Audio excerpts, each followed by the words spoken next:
La ley busca reducir el tiempo y las presiones que el acceso a las redes sociales genera en los más jóvenes en un país donde 7 de cada 10 niños estuvieron expuestos a contenidos inapropiados como peleas, suicidio, trastorno alimentario u también acoso sexual.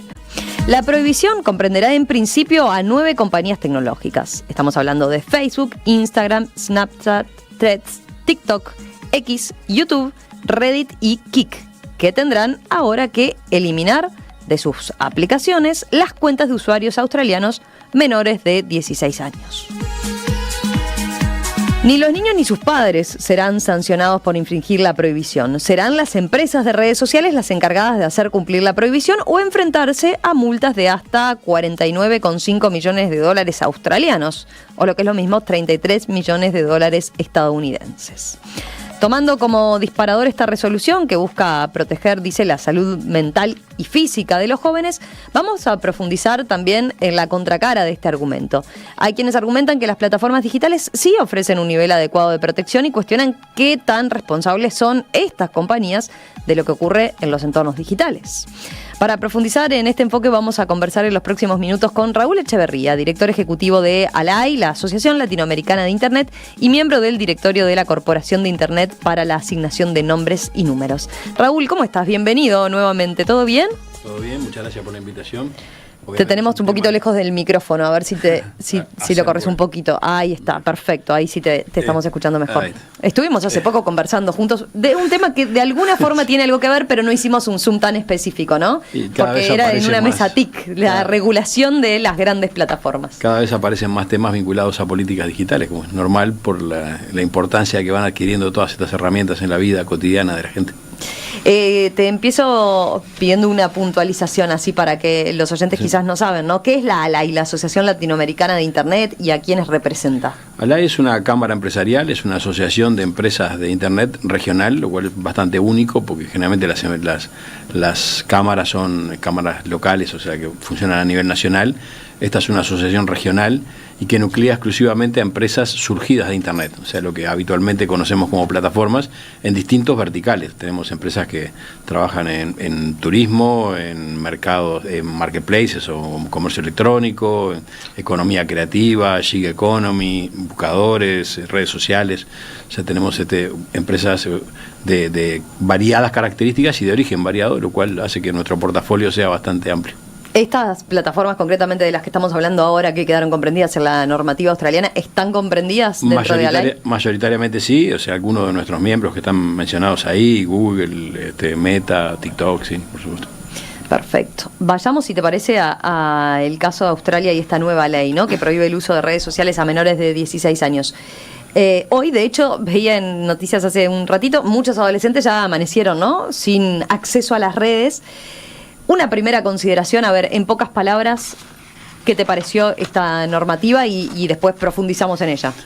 Bien, primero que nada quiero decir que me alegró mucho ver las repercusiones, porque he estado leyendo y escuchando a muchos colegas y académicos y personas, analistas de estos temas que han opinado en Uruguay y en la región en estos días, y creo que hay una visión bastante convergente, generalizada, en el sentido de que es una ley que es ineficiente, que es inconveniente y que amenaza con tener efectos contrarios a los buscados, lo cual es bastante común en este tipo de regulaciones.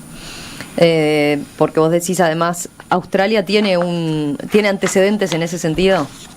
No, me refiero a... o otras instancias donde se han dado políticas similares que... Cuando no se contemplan las visiones de todos los actores, y acá hay un hueco, un agujero bastante notorio, que es que los adolescentes no han tenido participación en este debate, a pesar de que lo han pedido, ¿no? Lo han pedido con una voz tan fuerte que se ha escuchado aquí en América del Sur. ¿No? Reclaman en Australia y nosotros escuchamos, y me parece que justamente eso es contrario a la Declaración de los Derechos de Niños y Niñas y Adolescentes, el artículo 12 específicamente, que es donde se establece el derecho a la participación y la libertad de expresión, al principio de autonomía progresiva que está incorporado, está reflejado en la mayor parte de las legislaciones de los países occidentales, y bueno, para este caso Australia es como un país occidental. O sea, ese contrario a lo que uno esperaría que hubiera sucedido, porque vi el otro día justamente una investigación que hablaba de, donde decía que encuestas que se habían hecho en Australia mostraban que los adultos en Australia pensaban que la libertad de expresión es un tema de adultos.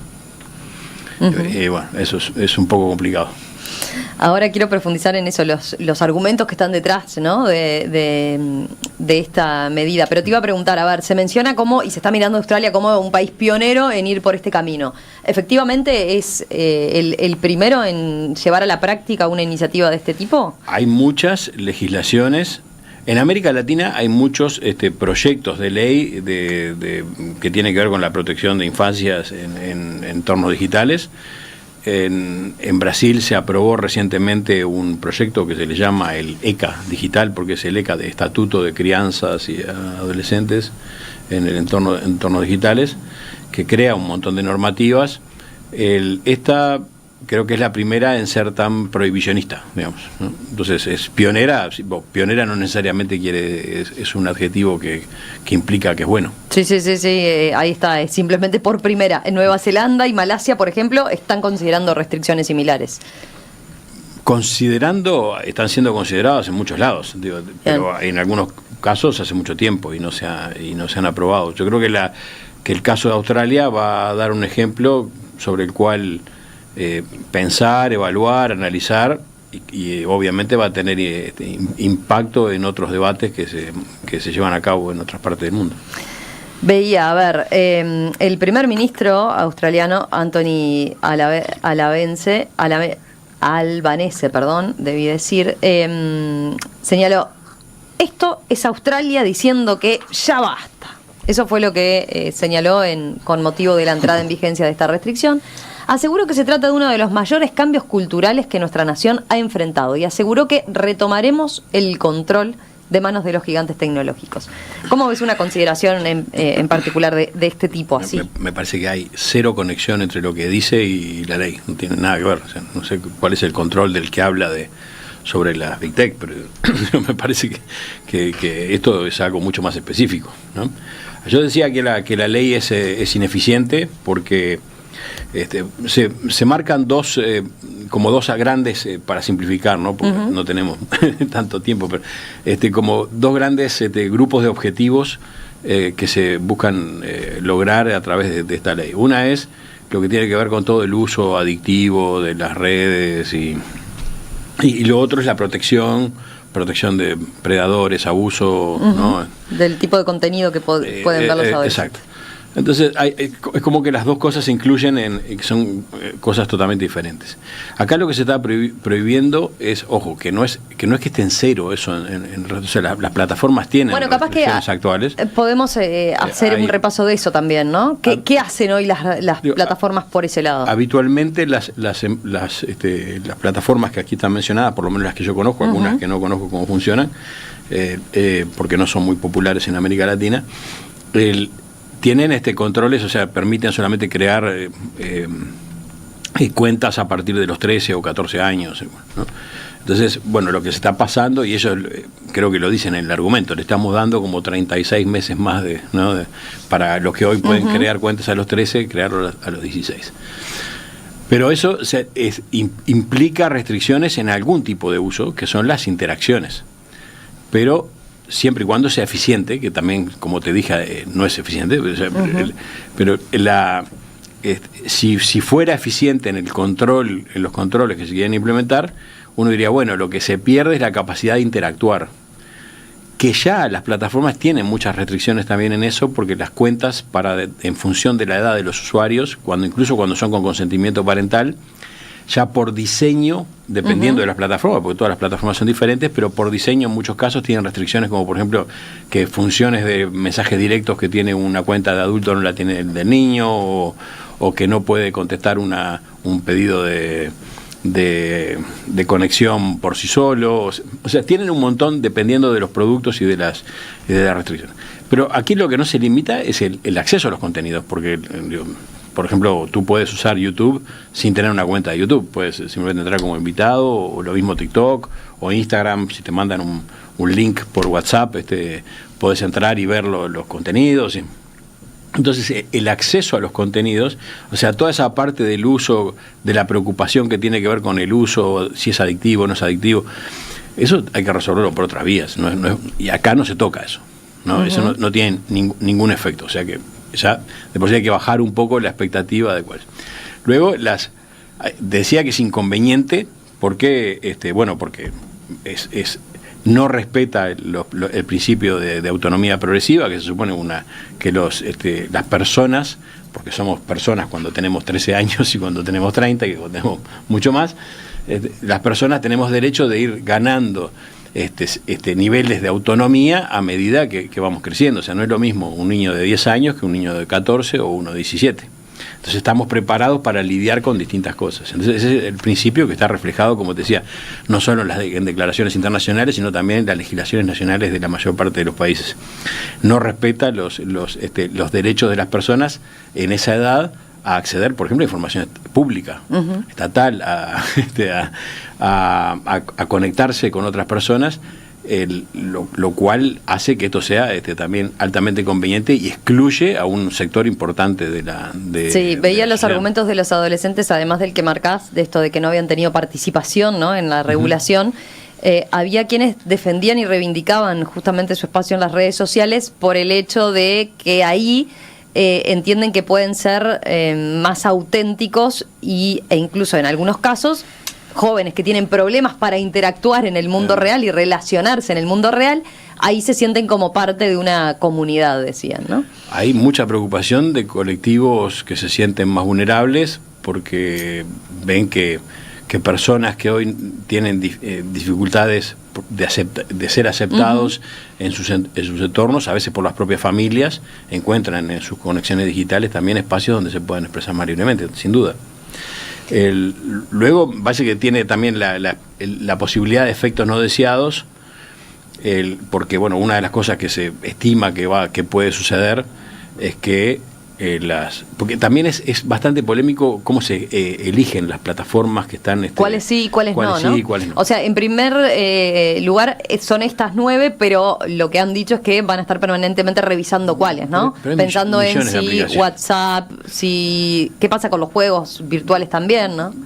Bueno, claro, lo que pasa es que cuando empezás a tocar esas cosas, la industria de juegos mueve millones y millones. Entonces, tampoco puedes matar un negocio de que no se puedan jugar cuando el público justamente que juega más son los adolescentes, ¿no? O sea, empezás a tener una injerencia en actividades económicas, sociales, humanas, que ya empieza a ser demasiado grande. Pero lo que hay es una especulación de que va a haber un corrimiento del consumo a lugares menos vigilados. Y justamente yo te decía, las plataformas más conocidas son las que ofrecen mejores herramientas de control parental, por ejemplo, y mejores condiciones de seguridad por diseño, o sea, de que ya las aplicaciones tienen, cuando son cuentas de menores o de adolescentes que necesitan el consentimiento parental, ya tienen un montón de controles y van a ir a lugares donde esos controles no existen. O sea, los padres van a poner es como decir, bueno, no podés jugar acá en el living de casa. Bueno, entonces, pero ahí lo ves al niño. Si le decís que tiene que ir a jugar a otro lado, a otra casa, entonces ahí vas a perder la posibilidad de controlar un montón de cosas. O sea, ese es uno de los efectos. El otro efecto es justamente la verificación, que pasa lo mismo en Brasil, que también en Brasil se aprobó una ley donde se establece también que las plataformas tienen que tener tienen que tener mecanismos eficientes de control de verificación de edad, y en el caso de brasilero se elimina la autovalidación, o sea, decir yo soy mayor, claro, ¿no? Entonces, y ahí cuáles son las opciones, y las opciones ahí empiezan a ser polémicas, porque la ley de Australia, al igual que muchos otros proyectos, no especifica cómo se hace en ese control. Queda en responsabilidad, le tira la responsabilidad a las plataformas, y las plataformas lo que han dicho es, van a utilizar distintos mecanismos, ¿no? Pero todos ellos que van a estar obligadas a las empresas a usarlo, tienen sus inconvenientes. Pueden ser la verificación de rostro, ¿no?, de aspectos físicos, cual no es 100% certero, pero puede dar un nivel alto de éxito. Pero entonces eso implica manejar datos que son considerados por las propias leyes de protección de datos personales, cuando se trata, son datos sensibles, y cuando son datos de menores, son datos muy sensibles. Entonces, le estás obligando a las empresas a hacer un manejo más sofisticado de datos que las propias leyes consideran que son datos muy sensibles, lo cual es contradictorio. Lo otro puede ser las inferencias. Las inferencias que también, o sea, decir, bueno, a través de algoritmos tengo que hacer verificaciones más análisis más sofisticado del comportamiento de los usuarios, lo cual también muchas veces las leyes o proyectos de leyes de regulación de inteligencia artificial tratan de reducir, de minimizar, y acá es todo lo contrario. Ahí porque, por ejemplo, podrían aplicar controles algorítmicos por el lado de, bueno, si interactúa mucho con otros menores, entonces seguramente sea menor, ¿no? O si lo hace cuando termina el horario escolar, bueno, frecuentemente puede ser un menor. Cosas que van a ir variando, según. Y la otra opción es la verificación documental, que también implica, también tratándose de menores, de información súper sensible. Entonces, cualquiera de estos casos, los mecanismos de verificación, además de no ser perfectos, van a ser son polémicos. Y además eso no evita que se utilicen otras, ya los propios muchachos que se han organizado en Australia están anunciando la utilización de VPNs, que son canales punto a punto seguros, y que permiten escaparse, hacer de cuenta que están en otro país. O también seguramente empezarán a surgir intermediarios, ¿no? Yo me creo una cuenta para darle a otro. Los propios padres, en muchos casos, son los que facilitan la creación de estas cuentas para los hijos. O sea, al final va a haber un contexto más desorganizado, más difícil de controlar, y con efectos secundarios que pueden ser más negativos, como por ejemplo, de que los muchachos se desplacen su comportamiento, su actividad a plataformas menos conocidas, más chicas, menos controladas, o incluso a la web oscura o profunda. Bueno, eso te iba a preguntar, estamos hablando, puede llegar a ese punto, ¿no? A la web oscura, a la web profunda, o a incluso aplicaciones más complejas que para los adultos sean más difíciles de entender, ¿no? Ya nos cuesta algunas lógicas de algunas redes sociales o instrumentos que utilizan. Bueno, es la historia del prohibicionismo, ¿no? En todo. Y lo que no mencionamos es la multa, ¿no? Esta multa que no tengo claro cómo opera. O sea, está clarísima la cifra, 33 millones de dólares. Bueno, a eso voy. O sea, si yo soy menor de edad y determinada plataforma no detecta que soy menor de edad, que por mí va a aplicar una multa. Exacto. Por usuario, digamos. Sí, puede ser, sí. Por usuario, sí, 33 millones de dólares. Sí, puede ser escandaloso, sí. También ahí, o sea, hay ambigüedades, porque por un lado se espera, la ley dice que las plataformas tienen que implementar mecanismos suficientemente, o sea, que tiene que hacer un esfuerzo suficientemente significativo de verificación. Eso va a ser subjetivo luego de determinar si fue suficiente, si fue negligencia o no. Se presta también a abusos de parte de la autoridad. Y de vuelta se vuelve al caso de siempre como poner el foco. Creo que ahí hay un problema de concepto, porque aparte ellos lo dicen muy explícitamente, o sea, la ley no pone el foco en el usuario. La forma de solucionar esto es poner el foco en las plataformas, dicen. Y a mí me parece, como persona, como individuo, más allá de mi rol en la ley, creo que eso es un enfoque absolutamente equivocado, y creo que esto es algo que requiere de la colaboración, así como la educación en general, ¿no? Requiere la coordinación y la articulación entre el sector privado, el sector público, las familias. O sea, es algo bastante más complejo y que se puede hacer, que hay experiencias y que hay cosas que se pueden hacer en eso. ¿Qué es lo que hacen ya las redes sociales para controlar el contenido inapropiado para los adolescentes? Bueno, con eso venimos enseguida. También quiero plantearte, porque venimos hablando de argumentos en contra de esta regulación, pero es cierto que también los padres en Australia los vieron con cierto alivio por la atención que tienen, ¿no? En el día a día, que ven a sus hijos así, como sumergidos en las redes sociales. Bueno, enseguida continuamos conversando con Raúl Echeverría, director ejecutivo de la ALAI, la Asociación Latinoamericana de Internet, a propósito y tomando como excusa esta novedad que entra a regir hoy en Australia, que es la prohibición del uso de redes sociales a menores de 16 años. Bueno, estamos conversando sobre este tema con Raúl Echeverría, director ejecutivo de ALAI, la Asociación Latinoamericana de Internet, y miembro del directorio de la Corporación de Internet para la Asignación de Nombres y Números, ICANN. Raúl, a ver, yo te decía recién antes de la tanda, es cierto que esta normativa generó molestia en algunos jóvenes, muchos jóvenes en Australia, que tiene reparos, pero también es cierto que muchos padres, por ejemplo, abrazaron la medida porque les implica o los ayuda en esa batalla que tienen en el día a día, ¿no? De ver a sus hijos inmersos, metidos todo el tiempo en las redes sociales. Sobre ese punto en particular, a ver, ¿cuál es el argumento de las redes sociales en cuanto a lo que hacen para ir en contra de esa adicción permanente que generan, ¿no? Bueno, lo primero es que esta ley no soluciona ese aspecto, como creo que fue de las primeras cosas que conversamos, porque el uso de las plataformas no está limitado. Lo que está limitado es la interacción, la creación de cuentas, o sea, el hecho de tener una cuenta propia, pero no el uso. Está bien, por lo que decías vos, puede seguir usando. Entonces, si un niño tiene un hábito de uso de 6 horas por día haciendo scrolling, eso lo va a seguir. Esto no le resuelve. Entonces, si los padres están esperando que el Estado le dé soluciones para resolver esos aspectos, eso no va a suceder con esta ley. O sea, eso requiere otro tipo de acciones. Lo que hacen plataformas hay miles, porque aparte hay muchísimas, y hay muchas plataformas, incluso que son más específicas, verticales, de cosas mucho más concretas, que también incluyen salas de chat, formas de interacción, tener amigos. O sea, eso lo vemos todo el tiempo, ¿no? Todas esas, cada una tiene sus propios mecanismos de control. Yo no puedo hablar por todas porque es imposible, y puede ser que haya algunas que sean más responsables que otras.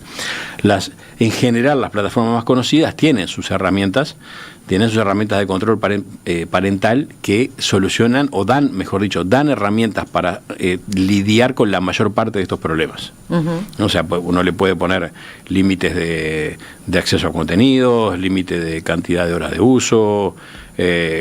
Alguien en alguno de los mensajes que tú me leías en el corte, hay formas de enviarle mensajes a los padres sobre reportes sobre las actividades de los hijos. O sea, hay muchas formas de supervisión. Uno de los problemas que tiene esto es que, claro, no todo el mundo las conoce, estas herramientas. Entonces hay usuarios, hay padres que son más inquietos, que se preocupan más, que se interiorizan y que, bueno, conocen estas herramientas, y otros que no. Las plataformas no tienen una posibilidad de llegarle a todas las personas del mundo con esta información. Para eso es necesario hacer alianzas para poder escalar. Uh-huh. Es de la misma manera que un laboratorio produce las vacunas, pero no puede vacunar a todas las personas. Tiene que haber roles de otros actores también, ¿no? Entonces aquí yo creo que hay un espacio para la articulación desde el sector público, para las articulaciones con el sistema educativo, con organizaciones de sociedad civil, con las empresas del sector privado, para hacer que estas cosas escalen y tengan un impacto mucho mayor en que las personas conozcan la utilización, las posibilidades que ofrecen estas herramientas. Eso es como para control parental. Pero además, las plataformas ya hacen una verificación de contenidos y se eliminan los contenidos nocivos o los que son inconvenientes, claramente inconvenientes, y se eliminan millones de piezas de contenido. Y eso, con la utilización de herramientas de inteligencia artificial, ha ido cambiando. Una vez escuché que hace, ponele algo así como 6 años, el 25% de los contenidos que se eliminaban de forma automática, y el 75% a partir de denuncias. Uh-huh. ¿No? Hoy eso ha cambiado, y son más del 95% de los contenidos que se eliminan son detectados automáticamente, lo cual permite actuar mucho más rápido. Y de esos contenidos, cerca del 95 o más % se eliminan antes de que nadie los vea. O sea, que se eliminan antes de que ni una persona vea ese contenido. Además, hay mecanismos de cooperación, hay instituciones. Una de ellas es el NCMEC, que es una institución que está en Estados Unidos, que tiene convenios con las plataformas y tiene convenios con las agencias policiales de casi todos los países del mundo. Con lo cual las plataformas le reportan casi en tiempo real los contenidos que eliminan. Eso le permite a esta organización analizar, encontrar patrones y pasar información a las agencias policiales para que hagan sus investigaciones o con denuncias concretas. Además de que hay también cooperación directa entre las plataformas y las agencias policiales para dar información forense o lo que se precise para contribuir a investigaciones. Entonces hay mucha colaboración. Primero hay herramientas de eliminación de contenidos, hay colaboración con las agencias policiales, hay colaboración entre ellos a través de terceros para hacer análisis más complejos y prevenir lo que pueda suceder, y persecución del delito. Entonces esto te ayuda primero, las herramientas de control parental a tener un uso más responsable de las plataformas, o más controlado, no sé si responsable, más controlado de parte de los menores, y también colaboración a nivel de la persecución del delito, de eliminar, tratar de reducir el impacto de la vulneración de los derechos de los niños por parte de pedófilos o inclusive explotación sexual y muchas otras cosas. ¿Cómo ves a las grandes plataformas en cuanto a la preocupación sobre lo que cada vez se habla más, ¿no? El bienestar de los adolescentes, pensando en la ansiedad, los trastornos de salud mental, los problemas de bullying? Bueno, ha habido, y con este caso de Australia aparecieron casos, ¿no?, de familiares de jóvenes que han llegado hasta suicidarse, y después se toma conocimiento de que, por ejemplo, estaba siendo hostigado en redes sociales, ¿no?, que sufría bullying y un acoso permanente y demás, ¿no? Sobre ese tema en particular, está bien, no hay una relación directa, claramente, que uno diga, bueno, las redes sociales son las causantes de este tema. Pero hay quienes dicen, bueno, este asunto, evidentemente, estos problemas se han visto incrementados a medida que seguimos ampliando el acceso a las tecnologías, y los jóvenes utilizan y cada vez más temprano este tipo de herramientas tecnológicas. ¿Cuál es la respuesta, digamos, de las tecnológicas a este tema? Bueno, tendríamos que elegir primero un conjunto de evidencias para poder entender bien cuál es el problema, ¿no? Porque lo que vemos hoy a través del mundo digital, antes lo veíamos en otros entornos. A mí, yo soy de los que pienso, soy una persona optimista que pienso que el mundo es mejor ahora que antes, ¿no? Entonces, siempre hubo bullying, siempre hubo persecución, discriminación. Me parece a mí que, salvo, por supuesto, que es un mundo que no avanza en forma lineal, pero no vemos cosas que se veían en el siglo pasado, ¿no?, sin ir tanto más lejos, ¿no? Entonces, hay que escoger cuál es el conjunto de datos que tomamos para analizar cuál es la evolución de los suicidios, de las causas, y todo eso. Pero más allá de eso, que es algo que ahora me quedo con la inquietud de hacerlo, sí hay problemas, obviamente, ¿no? Y si bien yo creo que las plataformas no son las causantes de estos problemas, sí son un espacio de amplificación de los problemas que hay que cuidar. Para el propio negocio de las empresas, esto es malo. Hay quienes piensan, bueno, no, esto es bueno porque entonces si hay un comportamiento más adictivo, hay más scrolling, más publicidad.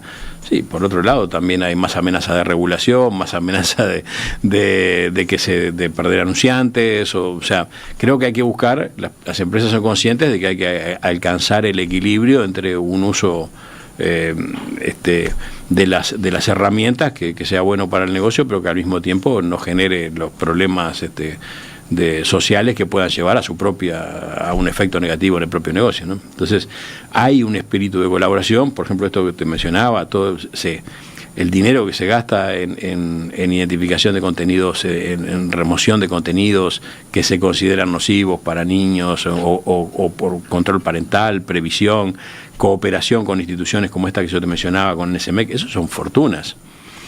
Hay un espíritu de colaboración y de trabajo conjunto que es muy importante.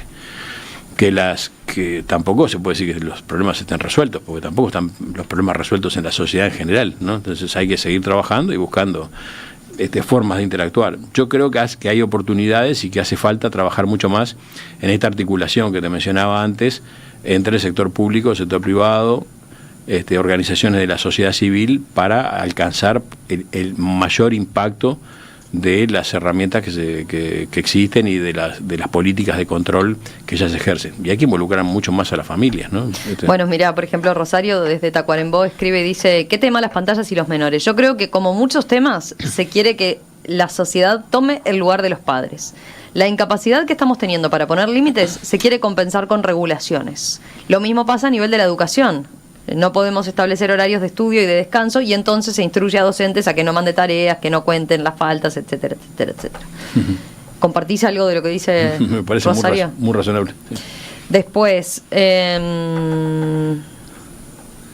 mira, interesante esto que plantea María Luisa. Dice, lo ve como muy peligrosa la medida de Australia. Dice, es como hacerlos entrar a casa de día y obligarlos a salir de noche, a oscuras, ¿no? Y después dice, las plataformas dejan registrado y dan cuenta del origen de muchas circunstancias que antes la sociedad en general y los padres no tenían en cuenta, ¿no?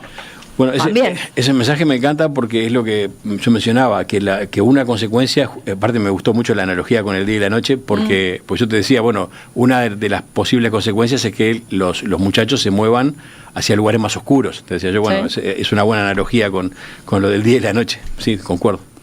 Y me pareció interesante, o por lo menos no lo habíamos considerado esto, ¿no? De que, al revés, que uno tenga un registro allí en las redes sociales de la actividad que tiene su hijo, ¿no? Y de los contactos que pueden tener algún perjuicio para él, ¿no? Por eso que decía ella, queda registrado. Si vos tenés control parental, podés tener por lo menos un conocimiento, ¿no? De en qué situación estás, si hay una alerta que tenés que tener en cuenta por un tema de salud mental. Cuando decía que me había quedado contento de ver que las reacciones en la región y en Uruguay van mayoritariamente por este lado, al mismo tiempo de que aparece gente diciendo, sí, pero algo hay que hacer. O sea, hay un problema. Yo creo que sí, hay problemas y hay que trabajar en esos problemas. Pero no parece que esta solución que esta medida prohibicionista sea la solución. Ahí está, yendo ahora porque tenemos ya que ir cerrando, pero vos decías, bueno, ¿qué se puede hacer? ¿Cuál es la alternativa? Planteas un ámbito donde, no como en el caso de Australia, que fue más una medida del gobierno y se escuchó a los adultos, no a los adolescentes, no a las plataformas. ¿Qué se puede, para mejorar el entorno digital? ¿Cuál sería el camino correcto, digamos, o que ves más viable de implementar? Me parece que los niveles de control que hay hoy en las empresas y las posibilidades de control parental que hay no existían hace unos años. Han ido evolucionando. Y han ido evolucionando también por parte de la presión que el propio público pone, que la sociedad pone. Quiere decir que hay un efecto. O sea, no estamos en el mismo lugar que estábamos hace unos años atrás. Se ha mejorado muchísimo y no es por generación espontánea, es porque la conversación pública lleva a eso. Entonces creo que hay que seguir con eso, que hay que seguir con el diálogo entre los actores, los múltiples actores, ver cuáles son las preocupaciones del sector público, de los padres, y ver cuáles de esas cosas se les puede dar respuestas del sector privado, cuáles necesitan más regulación. Y también cuáles necesitan más educación. Yo creo me parece fundamental, creo que era Rosario de Tacuarembó, que decía, no le podemos pasar la responsabilidad de la familia, o sea, esperar regulación para que solucione esto, ¿no? Eso es un enfoque equivocado. También creo que es equivocado decir el problema es todo de la familia. O sea, creo que hay que trabajar de forma coordinada, pero me parece que hace falta todavía mucho trabajo ahí.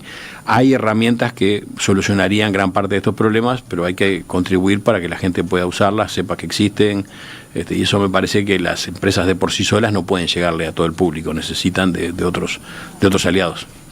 Raúl Echeverría, director ejecutivo de la ALAI, la Asociación Latinoamericana de Internet. Gracias por estos minutos esta mañana aquí en Perspectiva. Si te parece, volvemos a hablar. No sé, le damos un tiempo a la norma a ver qué efectos y qué evaluación se hace, ¿no? de lo que deje. Muchas gracias por la invitación. Y creo que sí, que esto lo más interesante es que esto va a dar un punto de evaluación, de análisis, para poder evaluar después a ver si esto fue una medida correcta. Yo creo que no, pero habrá que verlo en el futuro, ver cuáles son los resultados. Gracias, Raúl, como siempre. Hasta luego.